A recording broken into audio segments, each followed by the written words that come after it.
Barangay Hinebra dahilan kaya natalo sa Hong Kong Eastern mga bro, at Barangay Hinebra bad news kay Japit Aguilar.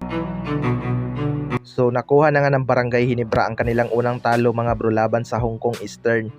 Expected na talaga na mahihirapan ang Barangay Hinebra sa Eastern dahil halimaw nga sa painted area ang kanilang bagong import. Malaking dahilan talaga sa kanilang pagkatalo ay ang kanilang 3-point shooting. Masyado ngang maalat ang kanilang shooting beyond the arc samantalang mainit naman ang Eastern mga bro. Lagi ngang naiiwang bukas si Hayden Blankly. Kahit napakainit ng kanyang shooting beyond the arc, hindi nga siya masyadong nababantayan ng dipinsa. Magaling din talaga magbigay ng ball screen ang kanilang import dahil sa lapad ng katawan nito.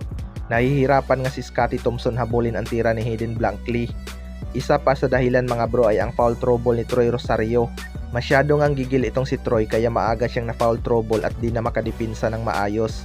Yan nga ang kailangan limitahan ni Troy Rosario mga bro dahil kailangan talaga siya ng Barangay Hinebra sa dipinsa at upinsa. Pangalawang basis na nga ni Troy Rosario na fouled out mga bro. Kontra Eastern kung umabot lang sana siya noong dulo baka nag-iba pa ang ihip ng hangin at nakumpleto pa ang kanilang comeback potential. Sayang lang talaga mga bro dahil kinapitan din ng malas ang kanilang shooting. Puro sablay din ang tira ni Justin Brownlee sa labas ng shaded lane. Sa kabilang banda naman mga bro, Barangay Hinebra bad news kay Japit Aguilar at Stephen Holt. Isa nga sa mga nagbigay buhay sa Barangay Hinebra noong first half mga bro ay itong si Stephen Holt. Silang dalawa nga ni Justin Brownlee ang nagsimula sa upinsa ng Barangay Hinebra. Pero noong second half ay nasaktan nga itong si Stephen Holt matapos magka-injury scare. Maraming ang kinabahan sa nangyari pero mabuti na lang at nailakad pa ni Stephen Holt ang kanyang paa mag-isa.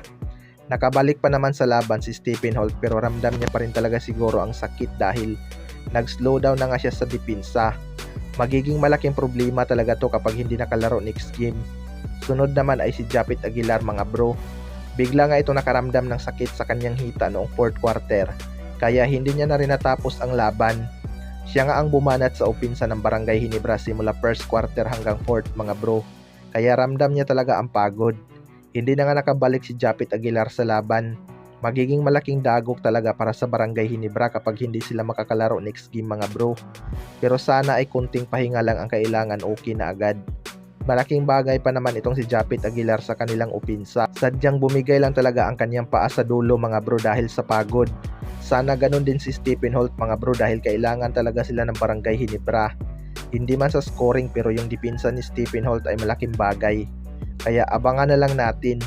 Kayo mga bro, ano masasabi nyo tungkol dito?